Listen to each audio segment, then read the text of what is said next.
Have you ever wondered who will genuinely care for you when you reach your golden years? If you believe your children will naturally step up to support you, I encourage you to think twice. This is a tale about what occurs when life takes unexpected turns and how one gentleman, similar to many of us, confronted the difficult truth of aging without support, despite decades of putting his family first. In this narrative, you'll discover how years of continuous giving and prioritizing others left him without the financial or emotional security he assumed he possessed. You'll understand why depending entirely on children or family wealth can make you defenseless, and why taking charge of your future is crucial starting immediately. If you've ever felt anxious or concerned about your aging process, this account will speak to you deeply. You'll learn about the 3 vital elements every elder must safeguard to maintain respect, independence, and tranquility: finances, wellness, and shelter. Stay until the conclusion, because I'll provide actionable advice and meaningful insights on reclaiming your autonomy and creating a life that reflects your values, regardless of your age or circumstances. This isn't merely about preparing for life's end. It's about living completely and confidently according to your wishes right now. Are you prepared to control your own narrative? Let's start.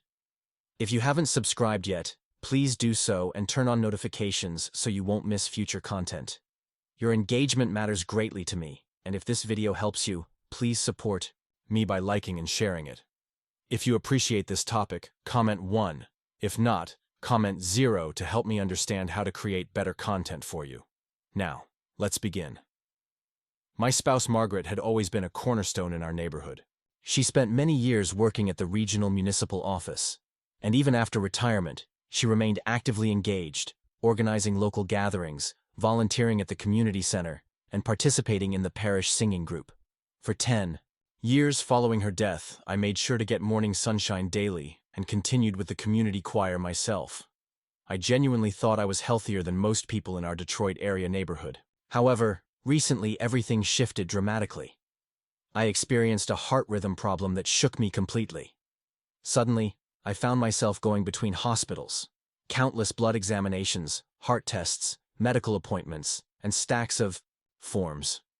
It felt like a brutal reality check, a confrontation with death I hadn't anticipated. Sitting in that medical room, watching my children surrounding me, I understood something important. Our generation, the post-war babies and those before us, were never properly prepared for aging with peace and honor. We labored hard, frequently compromising our health to support our families, but planning our own futures was practically forgotten, even after retirement.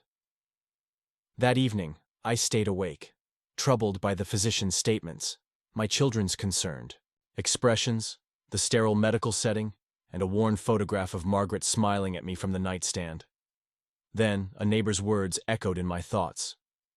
Mr. Thompson, an older gentleman from our street, had once said to me, "Preparing for the end isn't frightening, but growing old without any preparation truly is." That realization motivated me. I chose to return home, not from denial or frustration, but as a conscious decision to regain control of my existence. I wasn't wealthy by any standard. I'd worked for decades in a clerical position for Detroit's city administration. It wasn't prestigious or simple, but it provided steady income that supported us. My wife Margaret and I saved every dollar to send our son Robert through university and our daughter Jennifer through medical training. After retiring, I received a small pension of approximately $1,100 monthly from my employer's retirement program. Between medications, utilities, food, and other expenses, money was limited, but workable. When Margaret was alive, weekends were pleasant and fulfilling. We'd walk together through the community park, stopping at our favorite coffee place for morning drinks, then attending social gatherings or senior activities. I remember feeling she had found peace then, more serene than ever before. But Margaret's death was unexpected and heartbreaking. When the paramedics arrived, she was already unconscious. From that point, the house felt empty and cold. Returning home alone was scary, facing a dinner table meant for one, knowing nobody would remind me to take a coat on chilly evenings. So I focused on helping my children.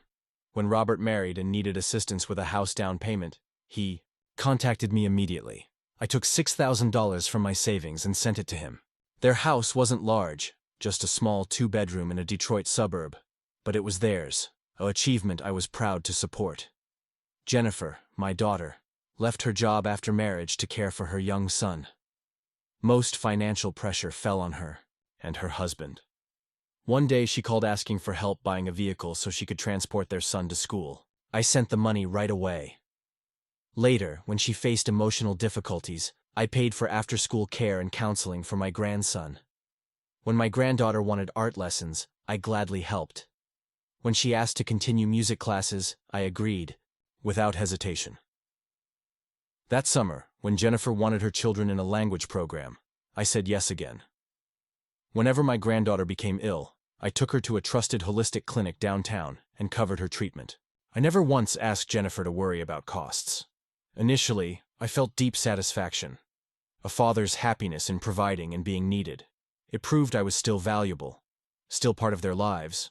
But our generation grew up believing children are everything, and parents must quietly sacrifice for them. Over time, the results of that thinking became painfully obvious. My savings, which once comfortably exceeded $30,000, dropped to under $800.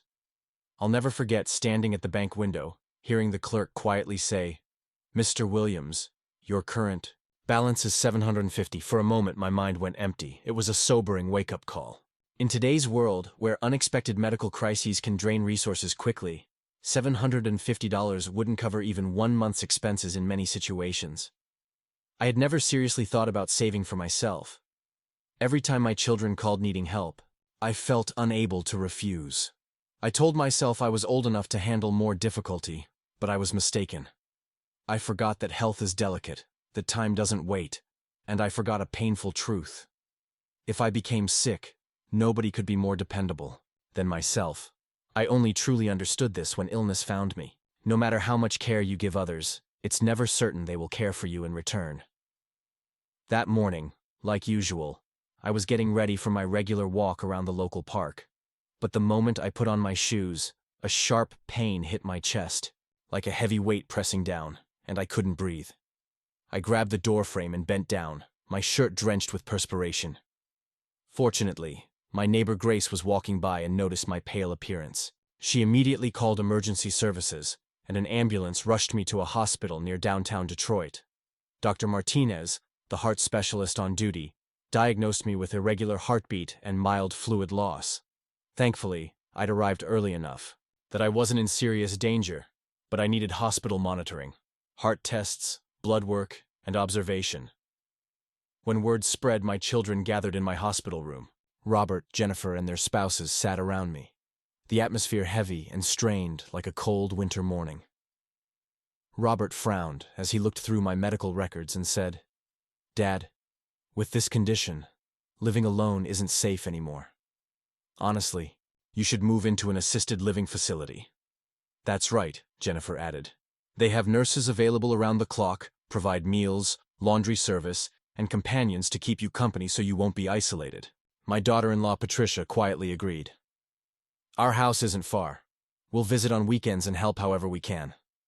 I sat silently, each word hitting me like cold water. What they said made sense. Senior communities here in Michigan are generally clean, well-run, and fully equipped. Choosing one wouldn't burden my children. But there was something nobody asked. What did I want? Nobody suggested taking turns staying at my house or asking, "Dad, how do you want to live from now on?" Nobody sat with me to discuss my preferences, or even asked if I had a will. I'm not expecting my children to quit their jobs and dedicate themselves to my full-time care. Times have changed. They have their own families, careers, and busy lives. Still, I never imagined I would so quickly become absent from their daily existence, as if I had been quietly erased. My daughter Jennifer pulled out a brochure from her bag, holding it out gently. If you're still watching this video and find these insights valuable, please comment 1 below to let me know you're still with me. "Dad, this is an assisted living community in the south part of town," she said. "It has modern facilities, 24-hour nursing care, meal services, and medical support. The government helps with costs, so it's about $800 monthly." That figure spun in my head. My monthly pension was $200. After paying for newspapers, utilities, groceries, medications, and regular doctor visits, moving there would leave me with almost nothing for myself. I didn't agree or decline. Quietly, I said, "I want to go home and consider it." My children nodded, looking relieved as if a heavy burden had been removed. They had fulfilled their duty. The taxi took me home through the fading cityscape, the familiar streets growing smaller behind the window. At that moment, a clear thought struck me. If I continued on this path, someone else would make all decisions about how I spent my remaining years. That realization shocked me awake. It wasn't that my children had changed, it was me. I had given up my right to choose. I thought that handing over my savings was an act of trust, and giving away the house was simply leaving inheritance. But the reality was harsher than I expected. Growing old isn't protected by inheritance alone, or by your children's goodwill.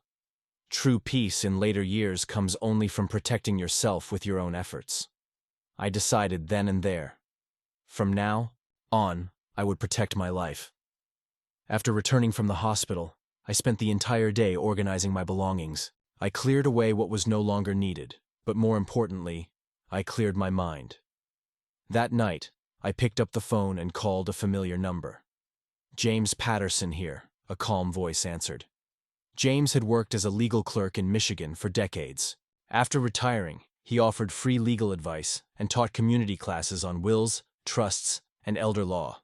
As soon as he heard my voice, concern filled his tone. "Hey, you haven't been coming to meetings lately. I heard you've been sick. How are you doing?" I sighed deeply and briefly explained my hospital stay. There was silence. Then James said slowly, "You finally won, didn't you? You're your own best protection now. I used to be just like you, too trusting, too hopeful." He told me a story about transferring ownership of his home to his son, believing his son would care for him securely. Instead, it was the opposite. He constantly had to be careful around his daughter-in-law, and everything he wanted to do required permission. What was I supposed to do? He sighed heavily. Looking back, James said he shouldn't have given away everything so easily. Then with calm but firm conviction he said, "Listen carefully, William. In this day and age there are 3 things every senior must protect: money, health, and home. Lose even one, and you'll be treated like something worn out and thrown away." His words hit me hard. I was quiet for a long moment, bitter feelings rising. The truth in his words stung. The question isn't whether giving is good or bad. It's that once you give away something important, you lose your right to choose. I said softly, "But James, I've already spent nearly all my savings." He didn't hesitate. "Then you have to start now. There's no more time to waste. First, go to your bank, review all your accounts, your statements, everything. Then find someone you can trust, not to depend on, but to support you when needed. Don't rely solely on your children. The most important thing is that your house is still in your name, right?" I nodded. "Good. Then call me. I'll help you create a will that protects your wishes." After I hung up, I sat quietly, watching the early morning light spread over the city skyline. It was peaceful, but a little lonely. In that stillness, I realized I wasn't finished yet. Life had given me another chance. I would no longer let others decide everything about my future. I'd always believed that being kind and gentle to my family was enough. But now I saw clearly. Unlimited kindness can strip away your dignity. From this day forward, I would take back control, not to fight my children, but to build an escape plan and a shield to protect my life in the years ahead. The very next morning, I followed James's advice and started making real changes. First and foremost, I took back control of my finances. I made a firm decision to bring all my assets back into my own hands. My first stop was Community Bank, where I'd received my pension for over a decade. Previously, I had authorized my eldest son Robert to manage transactions and transfers for convenience. But this time, I asked the bank to cancel all third-party access. From now on, no transaction would occur without my signature and identity verification. I canceled all automatic withdrawals connected to my children, closed any credit cards linked to them, and stopped every automatic payment. I requested a new debit card with a low spending limit, keeping only a small balance in my checking account for daily expenses. The rest was transferred into fixed deposits with strict withdrawal restrictions. Online withdrawals and transfers were disabled entirely. Every transaction would require me to appear in person at the bank counter. This wasn't about mistrust. It was about building a firewall of reason to protect myself from decisions made in emotional moments. When you're vulnerable, it's easy to be pushed or pulled in directions that don't honor your wishes. I wanted to be clear-headed and deliberate. The next step was getting serious about managing my day-to-day finances. I downloaded a simple budgeting app on my smartphone and started tracking every expense. Utilities like electricity and water, groceries, medication costs, everything. It was eye-opening to see it all laid out so clearly. I set a firm monthly spending limit of $1,600. Any money left over after bills and essentials would be moved into a separate emergency savings account, my safety net for unforeseen events. I also established a strict new financial rule for myself. No giving, no lending, no guaranteeing loans unless absolutely necessary. This wasn't about being selfish. It was about protecting the resources I needed to live independently. In my mind, savings are like a map for navigating old age. When your health is good, savings are what keep that stability intact and allow you to make choices freely. On top of financial planning, I began thinking seriously about long-term care. Not because I expected to be alone, but because I wanted to control how I would be cared for when the time came. I wanted to be the one who chooses my care, not someone who's cared for without a say. The very next day, I reached out to the Detroit Elderly Support Center and requested a home care needs assessment. The staff was kind and patient, explaining the public support services available: twice weekly house cleaning, assistance with bathing and personal care, help with errands like grocery shopping and medical appointments. The cost was about $600 a month, reasonable, but with a waiting list and limited staffing. Through a neighbor's recommendation, I met Betty Collins, a dependable woman in her mid-40s, who had cared for several elderly folks nearby and was well regarded in the community. We sat down at my kitchen table, and I clearly explained what I needed: help preparing breakfast and light cleaning every morning, companionship for afternoon walks, and sometimes a ride to doctor's appointments or community events. Betty agreed to work several days a week, and we settled on a monthly fee of $150. We signed a simple contract spelling out her schedule, holidays, and salary. Betty wasn't a nurse. She was a companion, someone to share life's moments with. I still remember her very first words to me: "Mr. Williams, you're not a patient.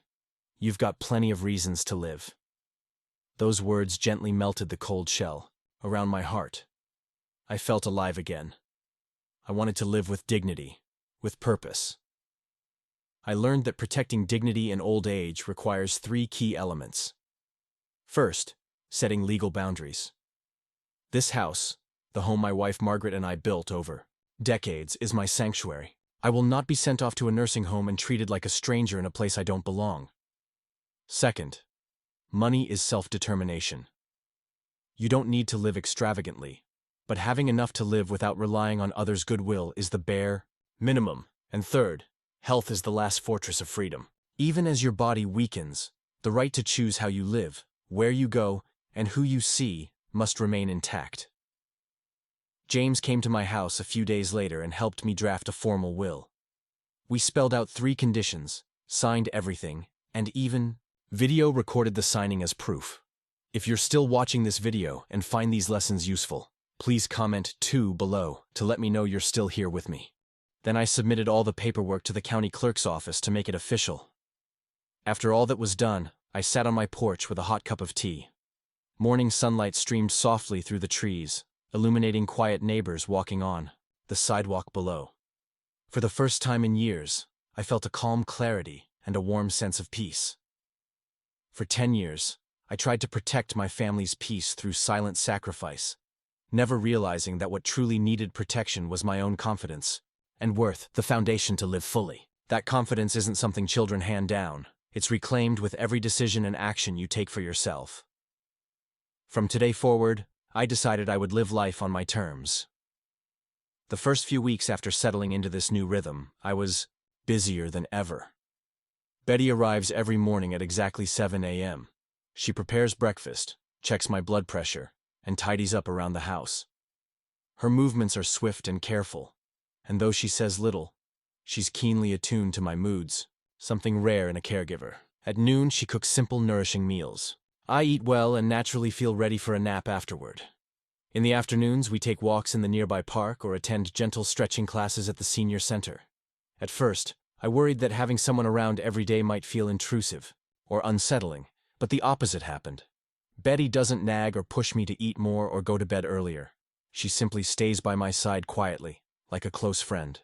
My health steadily improved. I took my medications diligently and kept up with regular exercise. At my next checkup, Dr. Martinez looked surprised. "Mr. Williams, your numbers have improved significantly. You seem very motivated to live." I smiled softly. It wasn't just motivation. I had found a life filled with purpose and a plan. One Saturday morning, my eldest son Robert called. "Dad, are you free this weekend? We'd love to come visit." His voice was tentative, almost worried I might say no. I answered warmly, "Of course, we'd love to have you." That afternoon, Robert, his wife Patricia, and their 2 kids came over. The moment. My grandchildren walked through the door. They ran to me and wrapped me in big hugs. "Grandpa, can I stay here for a few days?" my youngest grandson asked eagerly. I felt a rush of warmth in my chest, but kept my smile gentle as I stroked their heads. During lunch, Robert turned to me and said, "Dad, Jennifer and I talked, and we thought maybe we could take turns staying here a few days each month. We'd still rely on Betty most of the time and split the caregiving costs with you." I paused, set down my fork, and met Robert's eyes. He looked a little nervous, waiting for my answer. I smiled quietly and said, "That won't be necessary. Betty's doing an excellent job, and I'm comfortable now. You have your own lives to live. Don't worry about me." Patricia quietly wiped her glasses, exhaling softly. Robert ate slowly, saying nothing more. I understood they felt a little lonely, but deep down, I realized this was exactly the outcome I wanted. I don't want to be cared for. I want to be respected. Growing older doesn't mean losing your value. It means changing how you exist in this world. In the past, I gave everything I had for my family, never expecting anything in return. But deep down, there was a quiet ache, a feeling of being unseen, unacknowledged for all those sacrifices. Now I ask for nothing. That simple shift has gradually allowed me to become someone my children truly see. Not just a provider or a burden, but a person with dignity and a life of my own. I've come to believe that true parenting isn't just about rushing to help when a parent stumbles. It's about recognizing their efforts and their presence while they're still strong and independent. After a few weeks of this new approach, my children started reaching out more often. Jennifer sent me a package from New York filled with health supplements she thought might help. Robert offered to help coordinate my doctor's appointments and checkups. Even my son-in-law, whom I rarely spoke to before, called just to ask if I liked flowers and invited me to his home to help with a gardening hobby. I smiled quietly to myself. There was no pride in these moments, only a calm peace that spread through my heart. I hadn't done anything extraordinary. I simply took back control of my life and treated myself with respect in my later years. That small change softened the way my children saw me and, in turn, how they related to me. One afternoon while I was washing dishes, Betty quietly said, "Mr. Williams, your kids care about you. Maybe they just didn't know how to show it before." I nodded, unable to find words. Compassion, I realized, needs space and time to be expressed. Now I finally understand. Being strong isn't about stubbornness or insisting on doing everything alone. It's about creating room and reassurance so that loved ones approach you out of genuine affection, not out of obligation. Life teaches lessons that only experience can bring. For the past year, I often sit alone on my porch. Next to me sits the wooden chair where my wife Margaret used to sit, watching the neighborhood together. Sometimes I wonder, if I hadn't fallen ill that day, would things still be the same? Would I still believe that endless giving would naturally make my children respond? But life taught me something different. Love isn't measured by money. Endless giving doesn't guarantee anything in return. Caregiving, I've learned, is about turning the focus back to yourself. Looking back, I now see the three essentials for peace of mind in old age. First, money. Not to flaunt wealth, but to protect the right to make your own choices. I used to think having enough was easy, so I spent carelessly. Now I know enough means saving for tomorrow, not spending everything today. Having stable income means I can say no to unsuitable care homes and hire caregivers without relying solely on my children. I once gave Robert over $9,000 to buy a house. That was a father's love. But now I understand. Keeping money for myself is the shield that protects my dignity. Second, health. No one wants to be sick, not because we want to live longer, but because losing the power to choose is terrifying. I watch my diet, keep regular clinic visits, and do light exercise every day. Not to add years, but to keep the freedom to decide what to do, where to go, and who to see. Freedom in old age isn't about the size of your bank account. It's about the ability to stand and walk on your own. I'm no medical expert, but I know small habits help me live by my own will. Walking 3,500 steps daily, avoiding fluids before bedtime, never holding in bathroom needs, and taking medication on time. Third, home. Every morning I open the windows of my modest home in quiet Detroit to greet the morning light. If you're still watching this video and find these lessons useful, please comment 3 below to let me know you're still here with me. From the kitchen wafts the aroma of simple breakfasts Betty prepares.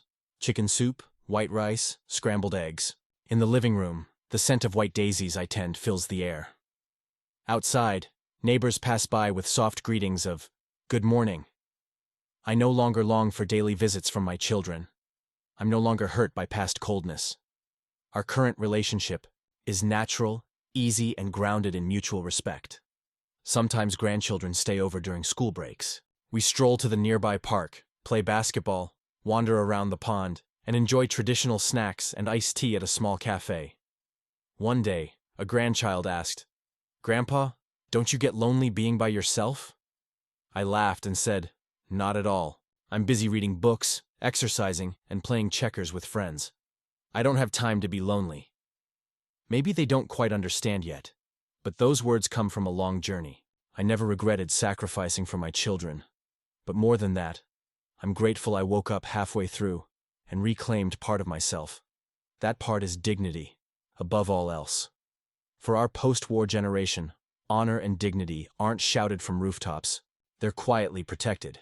They live in the strength to live alone, cover expenses, manage finances, and decide how life's final chapter unfolds. Many friends tell me, the younger generation faces so much pressure these days. It's not that they don't care, it's that times have changed. I nod in agreement. As parents, we must change too. We can't be bound by old ideas that parents always raise children, and children must care for parents. We have to learn how to balance distance with respect. Sometimes my children ask me, "Dad, is there anything you need?" Each time I answer, "Dad lacks nothing now, because I already have everything I want. My own life, the power to decide, 3 good meals a day, freedom to walk, restful sleep, cozy familiar places, and older friends I can call anytime." That is the richest wealth in old age. If you're around my age and you've ever wondered whether to keep giving to your children, sacrifice everything, or hope for something in return, let me tell you this. Happiness in old age isn't something your children provide, it's something you prepare for yourself. Protecting your money means peace of mind. Protecting your health means freedom. Protecting your home means confidence. These 3 are the strongest weapons to live the second half of life with pride and independence. They are also the greatest example for your children and grandchildren, because one day they too will realize. Parents who live confidently, who choose for themselves, and who hold their dignity, are not burdens. They're the most reliable presence in their hearts. Thank you so much for watching and joining me on this personal journey of reclaiming dignity, independence, and control in later life. I hope my story has given you insight and inspiration on how important it is to protect your money, health, and home, and most importantly, to live life on your terms. Now I'd love to hear from you. What is one lesson or idea from this story that resonated with you? What will you take away and put into practice in your own life starting today? Please, share your thoughts in the comments below. I read every single one and truly appreciate your voice. If you found value in this video, please do me a big favor. Leave your comment, hit the like button, share this video with someone who might benefit, and subscribe to our channel so you don't miss any future content designed to empower and support you. Remember, your journey is yours to own, and it's never too late to take back control. Thanks again, and I'll see you in the next video.